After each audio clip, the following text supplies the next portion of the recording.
Malinaw ang posisyon ng Pangulo kaugnay ng issue sa West Philippine Sea. Ang West Philippine Sea ay hindi katang-isip natin lamang.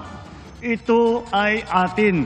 Sa panayam ng GMA Integrated News pagkatapos ng SONA, sinabi ni Foreign Affairs Secretary Enrique Manalo na umaasa ang gobyerno ng Pilipinas na hindi mangyari ang mga iligal na aksyon ng China Coast Guard sa mga sundalong Pilipino.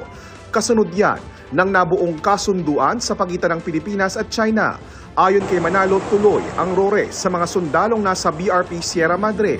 Sa tanong naman kung nasa usapan ba kung magmamonitor ang China sa RORE. Well, that's an operational fact. Read the title.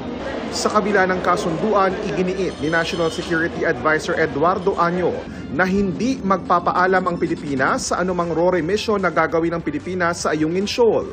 Hindi tayo magpapaalam, wala tayong ipagpapaalam sapagkat ito ay karapatan natin. No? Sabi ko nga, ito ay isang understanding, pero wala tayong ibinibigay o sinusurrender na anumang national interest natin.